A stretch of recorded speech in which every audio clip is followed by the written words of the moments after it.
Hey, what's up guys, this is Cobb. Welcome to the account of Mr. Yoop, where we are broke as a joke, dude. No gems to speak of. 75,000 silver total. The gem mine hasn't been upgraded to 3 of 3, which absolutely dismays me. What's the Great Hall looking like, man? Okay, at least the Great Hall is coming together, man, in terms of leveling up those accuracy nodes first. So that's something at least. If we unlocked all of the market slots, we have the Guardian Ring. Ugh, not so much. This account has got a problem, man. This account is stuck on Fire Knight stage 16. I think I know why. I think it's got a hell of a lot to do with the builds and the likes of, you know, man, some of the builds are actually pretty good. Check out the Alice, man. Quite saucy, little bit over crit cap, but whatever, dude. The crit damage, the accuracy, the speed. The Alice is looking stacked, man. She's looking roided up, okay? She's looking saucy as hell. Then you got the Vogoth, who doesn't move.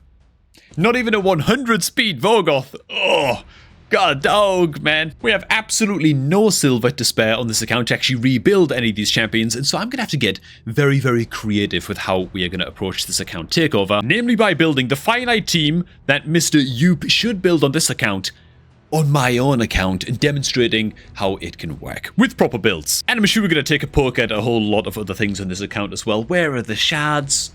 Why do we only have mystery shards? Oh, Yoop, my friend. Hey man, before we get to that, if you're looking to start a new raid account, man, or invite a friend to start playing raid, send them the beginner promo link that's down below, man. It's at the top of the video description box. Click on that link on your laptop or on your PC, man. Use that link to create your new raid account, man, for the best start imaginable. Free starter legendary with Elnaril, all kinds of free epic champions as you level up your account, and even Tholin Foulbeard, a second free legendary on day 1 of your new account just by entering the beginner promo code Demon Slayer. Best beginner promo link going, and the ultimate way to create a new raid account, man, in 2025. Okay, so the issue that we are seeing right now, man, not just with the champion builds, which are a little bit skew with, is with the team that we're actually using into Spider stage. Oh god, hang on, not Spider. Into Fire Knight stage 16 right now. And that team's looking a little bit like this. Now, honestly, I don't mind like 80% of this team. It's fine. Having like one big AoE nuker at this point to just kind of like blast our way through the waves is totally reasonable. Having the Alice in the team, she has a double hit at A1 as well. She can do a job. The issue that I have with this team is that we've got one reliable 10-meter controller, and that's the Cold Heart on a A3, and oh sweet lord, she isn't booked. Okay, okay, we started booking the Cold Heart. Wait a minute, dude, wait a minute. Hang on, before we go any further, man. Okay, we fully booked the Alice, that's okay. The Husk is also fully booked, okay, good. What about the Tyrell? Okay. So the Tyrell has received half books. This is a champ we could have hypothetically used for progression in Fire Knight, but without him being fully booked, it's a 5-10 cooldown on his 10-meter decrease. So, not really an option. The Kale is booked, the Miscreated Monster is not. The Farrakhan has received only 1 skill book as well. Alright. Alright, dude. Okay, and the Cold Heart we've already seen is half booked. The Vogoth is also half booked, which is a massive, swollen, wrinkly problem. Okay, man. Alright. The Ilsinia is fully booked. Oh, okay, yeah, Yoop did warn me about this. He has a fully booked Ilsinia, who is basically destined to be consumed as a fusion champion, of course. I mean, unless he pulls another one and wants to hold on to this one, because we have dedicated all of the epic skill tomes into this. I'm just a little bit disparaged at how much we've spread the skill books around a little bit. We're running out of epic champions that we have booked now, which is a good thing, although we have put 1 random book into the Morag. Would have been real nice to have a fully booked Vogoth here. That would have been great. And as for how the Cold Heart, do we have the books to actually fully book the Cold Heart? I mean, I'm not going to do it because I'll leave it for Mr. Yoop to do. Okay, we just don't know. The answer is no. So as I was saying, man, it's not any surprise that we are stuck here. Our babysitter champion, right? Our champion that's going to keep us safe and get us through the waves, right? The Vogoth is not fully booked, so he's got 410 cooldown and only a 60% land rate on his provoke, which is not ideal at all. Vogoth isn't the best babysitter champion already. This is making him even less effective for getting us through the waves. And then our only reliable 10-meter controller on the team, the Cold Heart, is not fully booked. She's got a 5-10 cooldown on a 10-meter decreaser, which is not ideal at all. Scylla the Drakes can do a bit of a job as like a filler champion in a Fire Knight team, but for progression, she's not that reliable, purely because her stun isn't a very high land rate, and because her 10-meter control and her decreased speed is very, very low land rate, even fully booked on her A1. She can't be relied upon for pushing stage 20 and beyond in Finite. And so look very, very closely at the team that you see on screen right now, and this is the team that I would use instead. Bam! It's different now. Did you notice the change? Yeah, we changed one champion. We've thrown one extra 10-meter controller into this team. A very, very underrated progression champion, man, known as C's. This guy is actually a good champion, despite his in-game reviews being mostly like 3s and 4s, right? C's is actually pretty good in the context of this account. We don't have any 10-meter controllers. Wait a minute, hang on, but before we get to C's, where's the High Katoon? High Katoon would actually do pretty good in this team as well. Hang on, man, hang on. Have we turned High Katoon into a chicken? Master Vault, Reserve Vault, we don't have a High Katoon. Why did we roast the High Katoon, dude? High Katoon's actually good. She's pretty good, man, for Spider and Finite progression, man. She brings the speed aura at 19% all battles. That's as good as Elva's speed aura, and she's a bloody legendary, man. I mean, 90% speed aura all battles is great. Increased speed is great to have in all these dungeons. Well, we don't have the High Katoon to work with. Okay, so I was actually right then to just go with this team. Anyways, man, C's is going to be a second 10-meter controller. He's going to be a much more reliable 10-meter controller than High Katoon because it's on his passive. Steal 15% of the 10-meter from the enemy with the highest 10-meter at the end of C's turn. This effect cannot be resisted. This means you can just build a nice and fast C's, right? And he's just always stealing 10-meter off the highest 10-meter enemy against Finite boss. It's the only enemy, so you're always stealing 15% 10-meter off of the boss. Not just that, man, but fully booked, C's has a 310 cooldown, triple hitter A2, which fills his 10-meter by 30% in total, right? For each crit, he fills his 10-meter by 10%. So it's pretty good. It's not bad. This is a great skill to open up with against the Finite boss. Prioritize this against the Finite boss. Fill his 10-meter, get him round again to using his passive as quickly as possible, man. C's is a damn good little progression epic into Finite, man. Oh, and he's also going to help to nuke against the waves as well. I should have mentioned that. You just bring in attack all enemies on a 310. So he's going to be pretty good to build just as much damage and speed as you can, and he's going to help us out against the waves as well, which is important, especially if you've got like an unreliable wave controller in Vorgoth. But needless to say, we need to get these 3 epics booked up as soon as possible. I would start with the Vorgoth and then straight into the Farrakhan. Maybe even start with the Farrakhan, then into the Vorgoth. Either way, C's his lowest priority is the point. Farrakhan's going to be amazing when he's fully booked as a clan boss damage dealer as well, so maybe we prioritize the Farrakhan, as right now, yeah, he's not doing that much for us into Demon Lord Clan Boss with these long cooldowns and low land rates on his skills. Now, while this is the team that I would run for now into Finite all the way up to stage 19, the problem with this team is that against stage 20 Finite, which is like the goal for us to be aiming for to farm here, because you can no longer get 4-star artifact drops in stage 20, so stage 20 is very, very nice to aim for. Stage 20 is Force Affinity Finite. That's a problem, right? It's a problem specifically for our Alice, right? The Alice, being magic affinity, is no longer going to be able to bulldoze her way through the waves of enemies and kill them off quickly as a magic affinity champ. She's going to be weak hitting too much. It's going to become a pain. It's going to become risky to run her as the damage dealer. And so I would switch to Happy Little Morag right here instead to replace the Alice. Morag can hit very, very hard as well in her own right. She brings the strengthened buff. She's going to help us out much, much more than the Alice once this Morag is up to level 60. Yeah, I think that she's just going to do a better job. Ideally, we can find an even better nuker than Morag. That's like Force or Spirit or even Void Affinity to use instead of the Morag. That's even better at just mowing down waves of enemies. Just anything to replace the Alice as we approach stage 20 is most important. Anyways, these are some of the stats that we're working with on this account. Again, I can't fix any of the builds on this account because we have 70,000 silver and about 200 artifacts to work with, so I can't actually fix that much in this account, but what I can do is plan out the team AI and the team setup, and I'll go over that as well a little bit later on in the video. The other thing we could do as well, man, if the Vorgoth proves too unreliable to control the waves, which he's really going to struggle into stage 19 of Finite, because a Spirit Affinity champion, he's going to be weak affinity into the magic affinity waves, right? And his Provoker's already only a 75% land rate when booked. Another champion that we could throw in to replace the damage dealer in the team, either the Alice or the Morag, is actually the Husk on this account, right? It's a second champion that brings a big AoE smack, this time with a chance to stun. And so he's going to also help out the Vorgoth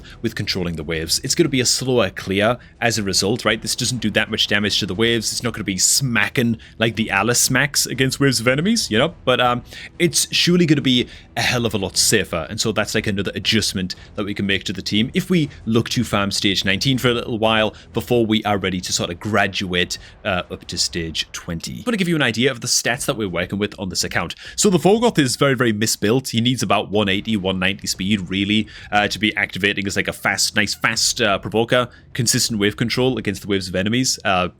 Being sub 100 speed is unforgivable. Unforgable, as they might say in French. They don't say that in French. I'm sorry, Yoop. That was a terrible, terrible joke. Oh, God. Okay, anyway, man. Yeah, Mr. Yoop is French, by the way, in case that isn't obvious.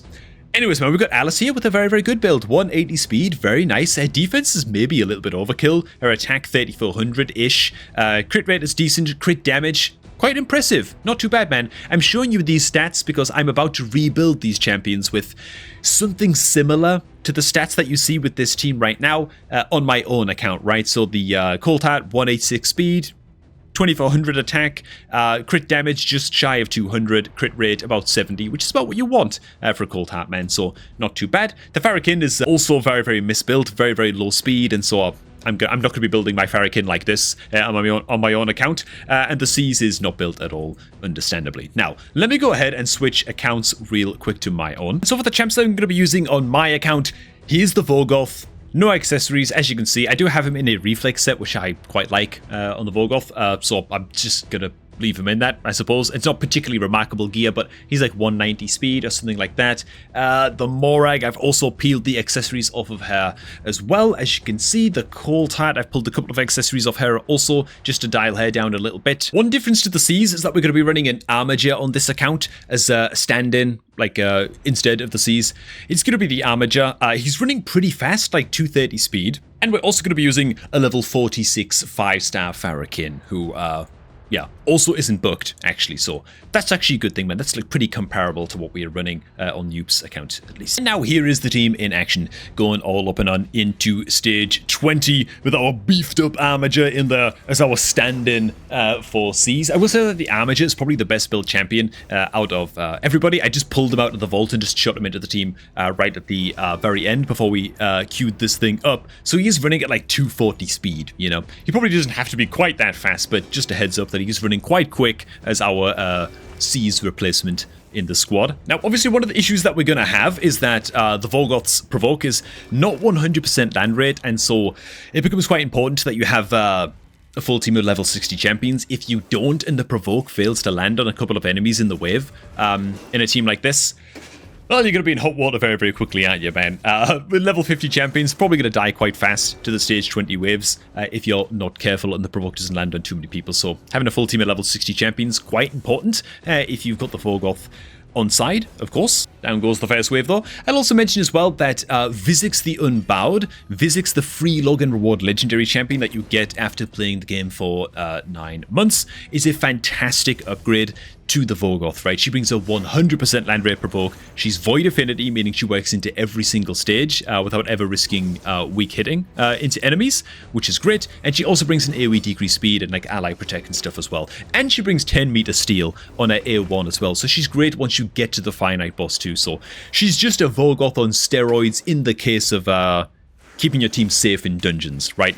That's Vizix the Unbowed, right? Big Vorgoth upgrade there. I would say as well, though, that the Seas replacement to the Armiger would be quite interesting to see in action as well, given that he's going to do a lot more damage to the waves because he brings an attack all enemies on his A3, and so he would also kill your way through the waves faster than the Armiger would, so I don't know, man. Interesting. All right, man. We blast our way through to the boss, and now this is where it becomes very, very important to have your team set up correctly so that your Farrakhan is opening up with this ally attack skill, or your Morag, or whoever it is that you're using, and they've got to be faster than your 10 meter controllers, especially if you've got a 10 meter controller like a Cold Heart on your team, who's just going to delete the boss's 10 meter. You want your Cold Heart to be able to come in after you've broken the boss's shield, and bam, just instantly delete the boss 10 meter, right? And now controlling the boss's 10 meter comes down to a couple of things. One of them is just how fast are your 10 meter controllers on your team? Are they fast enough to stay ahead of the boss and keep the boss's 10 meter? Bam! Whacked on down like the Armiger is doing. And do you have a decreased speed debuff on your team? that can help a hell of a lot. We don't have one on this team, and so I'm bloody well hoping that it's going to be enough for us to hold on here, and I'm hoping that my Armature is going to be fast enough, or if this was Youp's account, it would be hoping that the Seas is fast enough to just stay on top of this. Otherwise, getting a support champion on the team, you know, something like a Haikatoon would have been great here for the increased speed buff and all of that. It looks like we're actually not going to quite have enough speed here to stop the boss from rearming its shield, which is real depressing. And while we have plenty of multi-hitters to eventually break its shield down again, yeah, this is where having like a Deacon Armstrong or a Haikatoon on your team makes all of the difference in the world. But alas, we don't have that luxury. Also, having the Farrakhan booked here as well would result in more ally attacks and just our Armature getting off more turns and more hits as well. So there's a lot of variables we could do here to sort of min-max this team. Like, equipping accessories on the team as well would make a big difference as well, you know, but I've peeled back as much power level as I can to try and make it much more, like, early game relevant, you know what I'm saying? So, alas, we are... Oh my god, dude, the Cold Hat just absolutely one-shots him next time she gets a Heartseeker up. Okay, alas, we do have what it takes in the tank to get through stage 20 with this squad. Having something like an Allure instead of an Armature, like an even better 10-meter control specialist, would make this run way, way easier. Having the Vizix instead of the Vogoth would again make this run way, way easier. Or to be honest, even replacing the Farrakhan in this case with something like a Haikatoon or a Deacon Armstrong would also make the run way, way easier because our team would just be firing way, way faster. You know what I mean? Another very, very notable 10-meter controller that you can look to as well is going to be Ruella. This is a fantastic, fantastic 10-meter controller because she brings a triple hitter on the A1, so she's great for breaking down the boss's shield, especially if paired with like a Morag or a Farrakhan and getting that ally attack off.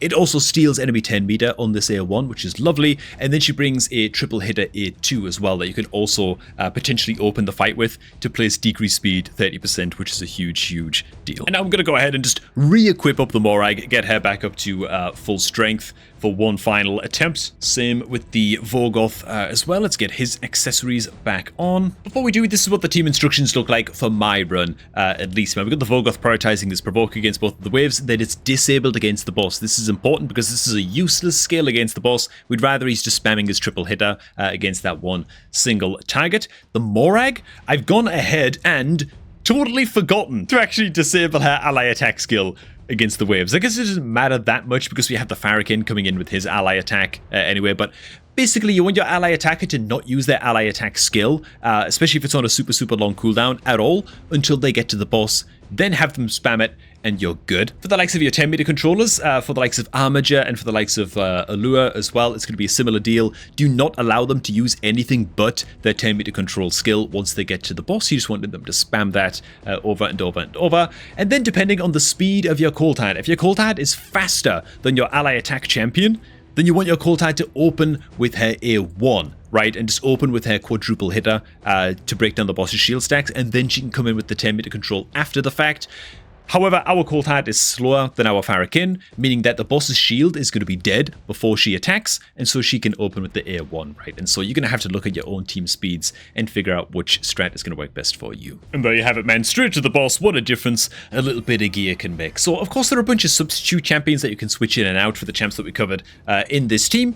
But, yeah, the formula for the team stays relatively similar to what we are showing here now. Now, I'm expecting the boss to die. Oh my god, dude. The boss just resisted the Cold Hat's 10-meter control? What? Okay, that's got to be like a 3%er right there, man. That's super, super unlucky. Anyways, I think we have enough ally attack on this team now, enough speed to probably still stay on top of the boss's 10-meter anyway, unless it just keeps on resisting now that Armature's A1 as well? What the hell, dude? These are like 280 accuracy champions, man. They should not be getting resisted here. Well, even with that incredible amount of unluck, we're still going to be able to muscle through after taking an attack from the boss, by the looks. So, it's all good, man. All's well that ends well, you know what I'm saying? All right, and down it goes. Lovely jubbly. There you have it, man. That is the team or teams, I guess, that I would look to progress with Infinite on this account for you, at least, Mr. Youp. I'm also going to suggest that champion rebuilds are a huge, huge part of this account. There's very, very limited gear on the account, so I can't really do a whole lot of rebuilding here, especially not with 70,000 silver, so I'm going to go ahead and link down an artifact, just like champion building style guide in the description box down below as well, that I think will be a massive, massive help. Some other pointers for this account in general, by the way, we should definitely, absolutely save all of our gems, and the only thing we should ever spend gems on going forwards on this account is fully upgrading the gem mine. That's absolutely crucial, absolutely of just maximum importance, and so we should definitely get that done. We can really focus upon missions as well to help us do that. We've got a bunch of arbiter missions coming up that reward just a crap load of gems for very achievable objectives, to be honest, and so actually getting up the gem mine, we are way closer than it might seem. We're just stuck right now on the affinity bonus mission, which really sucks quite a bit. But yeah, once we get past that, man, getting the gem mine upgraded shouldn't be too much of a problem. And then as soon as the gem mine's upgraded, getting all of these slots unlocked in the Guardian Ring as well, so we can throw like 4-star food champions in here, level them up to like level 20, 25, something like that, put 4-star food champions in here, and keep the level 40 food champions coming. It's going to do wonders, man, for speeding up the rate at which you're getting new level 60s on the account. I can't even tell you, man, it's huge. Oh, and also, I don't know if we're just pulling all of our shards during every single 2x that pops up, but we should definitely be saving our shards for 2x events on this account, man. Starting from now, you know what I'm saying? Don't be pulling these things willy-nilly, man, which I suspect we might have been doing. Hey, thanks for watching, guys. Hope you also did enjoy this one, man. A little bit of a Fire Knight early game sort of deep dive here, man, on how to progress. Hope it was helpful for some people. Thanks for stopping by. Remember, if you're looking to start off a new Raid Shadow Legends account, that you do so by clicking on the beginner promo link that is down below at the top of the video description box, man, to start off with all of the freebies that you see on screen right now, man. And all you got to do is create your new account using that link. Thanks for watching, and I'm going to catch all of you all just a tad bit later, man.